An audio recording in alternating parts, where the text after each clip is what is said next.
UP DElEd की online counselling के लिए फेज़ 2 का जो ऑफिशियल शेड्यूल है ये जारी कर दिया गया है। बिल्कुल अभी अभी हम लगातार आपको बताते हुए चले आ रहे थे कि 27 जनवरी से आपकी फेज़ 2 की काउंसलिंग स्टार्ट हो जाएगी। तो इस वक्त की सबसे बड़ी खुशखबरी उन अभ्यर्थियों के लिए जो अभी तक अपनी काउंसलिंग नहीं करा पाए थे, किसी भी रीज़न की वजह से, चाहे उन्हें मौका दिया गया था या नहीं दिया गया था।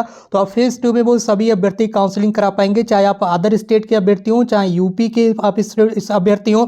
सभी के लिए विज्ञप्ति जारी की जा चुकी है। इस वक्त की सबसे बड़ी अपडेट आपकी समझ सामने आ चुकी है फेज़ 2 की। फेज़ 1 में जिन अभ्यर्थियों को कॉलेज अलाउड हो चुका है और उनका कॉलेज लॉग हो चुका है कॉलेज से, तो वो अभ्यर्थी अब काउंसलिंग नहीं करा पाएंगे। ठीक है, ये इस वक्त की बड़ी अपडेट है। ये फेज़ 2 की काउंसलिंग आपकी स्टार्ट होने जा रही है। रैंक 1 से लेकर 3,25,769 रैंक तक के सभी अभ्यर्थी आंखें बड़ी बड़ी कर करके अब यहाँ पर आप देख लें। आप लोग कह रहे थे कि 2,40,000 से ऊपर कैसे मिलेगा कॉलेज, तो ये ऐसे मिलता है कॉलेज। लीजिए देख लीजिए, आ गया ना आपके लिए काउंसलिंग कार्यक्रम। 3,25,769 यानी कि अंतिम स्टूडेंट्स की जो भी रैंक है उस रैंक तक के स्टूडेंट्स अब अपनी फीस ऑनलाइन सबमिट कर सकते हैं। 5,000 रुपये की, सबसे पहले आपको बताइए होगा 5,000 रुपये की फीस पहले आपको देना है, और जैसे ही कॉलेज अलाउट हो जाएगा तुरंत दोबारा आपको 5,000 रुपये की फीस देना है। तो काउंसलिंग में टोटल 10,000 रुपये की जो फीस है वो आपको देना पड़ती है। इसी के साथ दोस्तों, अगर आप यूपी डीएलएड प्राइवेट कॉलेज से करना चाहते हैं तो यहाँ पर सारी चीज़ें लिखी हुई हैं, आप एक बार रीड कर लीजिए। फीस वगैरह कितनी लिखी हुई है। केवल वही अभ्यर्थी संपर्क करें जो रजिस्ट्रेशन करा चुके हैं। केवल वो अभ्यर्थियों के लिए जो रजिस्ट्रेशन करा चुके हैं यूपी डीएलएड 2024 का। जिन अभ्यर्थियों ने ऑनलाइन रजिस्ट्रेशन किया था वो अभ्यर्थी संपर्क कर सकते हैं। कॉलेज कहाँ पर है ये चीज़ आप देख लीजिए। कॉलेज इस जिले में है। ठीक है, यहाँ पर साफ साफ लिखा हुआ है हिंदी में, तो आप इसे रीड कर लीजिए। बाकी सारी इन्फॉर्मेशन यहाँ पर दी गई है, आप इसे रीड कर लीजिए किस तरह से आपका एडमिशन होगा। बाकी एडमिशन के लिए जो नंबर है वो यहाँ जारी किया गया है, इस नंबर पर आप संपर्क कर सकते हैं। केवल मैनपुरी जिले में एडमिशन के लिए नंबर जारी किया गया है। ठीक है, अगर आपने ऑनलाइन रजिस्ट्रेशन नहीं किया तो कृपया करके संपर्क बिल्कुल भी ना करें, बेवजह आपका टाइम वेस्ट होगा। ठीक है, और बाकी सारी चीज़ें यहाँ लिखी हुई हैं, और अगर आपको और कोई जानकारी लेना है तो संपर्क कर लीजिए। केवल और केवल मैनपुरी जिले में एडमिशन के लिए, केवल और केवल मैनपुरी जिले में एडमिशन के लिए ही आप संपर्क करें, अन्यथा बेवजह की बातें आप ना करें। नंबर यहाँ दिया गया है, बाकी सारी चीज़ें यहाँ पर लिखी हुई हैं, एक बार अच्छे से रीड कर लीजिए। केवल रजिस्ट्रेशन करा चुके छात्र, फीस वगैरह सारी चीज़ें यहाँ पर लिखी हुई हैं, 2 वर्ष की फीस ही है। ठीक है, तो इसे आप देख सकते हैं एक बार। बाकी आपको पता ही है, हम यहाँ पर बात कर रहे हैं फेज़ 2 की काउंसलिंग शेड्यूल के बारे में। तो जितने भी अभ्यर्थी रैंक 1 से लेकर 3,25,769 रैंक तक के अभ्यर्थी हैं वो 5,000 रुपये की अपनी फ़ीस पेमेंट कर सकते हैं 8 फरवरी तक। आपको कोई रोकने टोकने वाला है नहीं। बाकी मैंने पहले भी बताया था कि आपकी जो काउंसलिंग है फेज़ 2 की वो आपकी स्टेट रैंक के अकॉर्डिंग ही होगी। तो यहाँ पर देख लीजिए सारी चीज़ें बताई गई। रैंक 1 से लेकर 3,25,769 रैंक तक के वो सभी अभ्यर्थी जिनको पहले कॉलेज अलाउट नहीं हुआ था, और या फिर कॉलेज अलाउट हो गया था लेकिन वो एडमिशन नहीं ले पाए थे, तो ऐसे सभी अभ्यर्थी 27 जनवरी से लेकर 30 जनवरी तक कॉलेज चूज कर सकते हैं, और 31 जनवरी को इन्हें कॉलेज अलाउट कर दिया जाएगा। ठीक है, 31 जनवरी को आपको कॉलेज अलाउट हो जाएगा।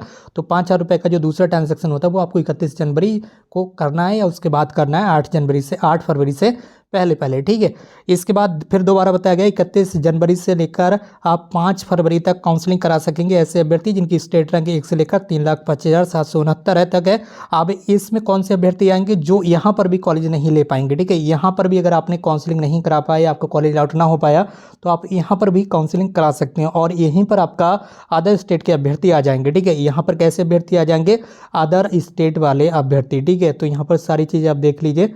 इस वक्त की सबसे बड़ी अपडेट केवल और केवल आपके लिए आ रही है, और यहाँ पर आप साफ साफ लिखा हुआ देख भी पा रहे होंगे। ठीक है, सारी चीज़ें यहाँ पर देख पा रहे होंगे, सारी चीज़ें आपको देखने के लिए मिल रही हैं।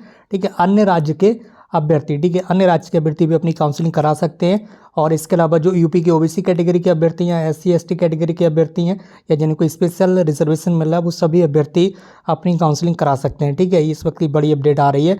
जो अदर स्टेट के अभ्यर्थी हैं वो 31 जनवरी से लेकर 5 फरवरी के बीच चॉइस फिलिंग कर पाएंगे। बाकी सारी प्रोसेस जो है वो 27 जनवरी से स्टार्ट हो रही है। अब इस वाले राउंड में भी अगर आपको कॉलेज नहीं मिल पाता है तो एक बार फिर से स्पेशल राउंड चलेगा। ये चलेगा आपका स्पेशल राउंड 6 फरवरी से लेकर 10 फरवरी तक। जितने भी भूले बिछड़े अभ्यर्थी होंगे जिनको कॉलेज नहीं मिल पाया होगा, किसी भी रीजन की वजह से वो काउंसलिंग नहीं करा पाए होंगे, चाहे वो किसी भी स्टेट के अभ्यर्थी हों, चाहे यूपी के हों या अदर देन यूपी के हों, अन्य राज्य के अभ्यर्थी हों, सभी तरह के हर भाई बहन को यहाँ पर एडमिशन मिलेगा। हर किसी को एडमिशन मिलेगा। रैंक 1 से लेकर 3,25,769 रैंक तक के सभी अभ्यर्थी यहाँ काउंसलिंग करा पाएंगे।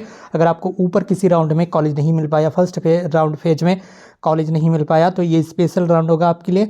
इसमें हर स्टूडेंट्स को कॉलेज मिलना ही मिल रहा है, ठीक है। ये 6 फरवरी से लेकर 10 फरवरी के बीच यहाँ का जो कॉलेज अलॉटमेंट होगा वो 11 फरवरी को आ जाएगा।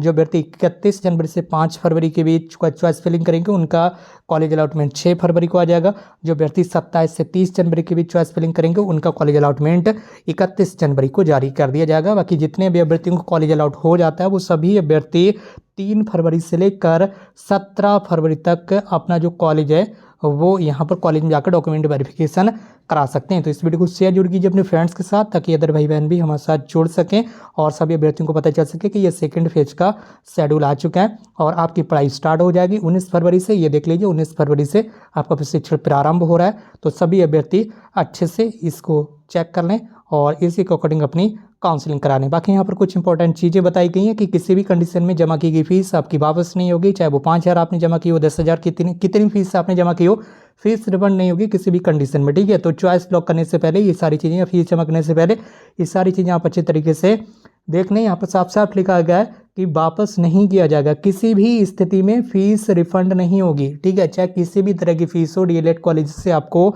वापस नहीं मिलेगी, ये चीज़ बार बार बताई जा रही है। तो यहाँ पर ये सारी चीज़ें बताई गई हैं। बाकी दोस्तों आज की इस वीडियो में बस इतना ही, मिलते भी एक नई वीडियो में एक नई इन्फॉर्मेशन के साथ। Thank you so much for watching.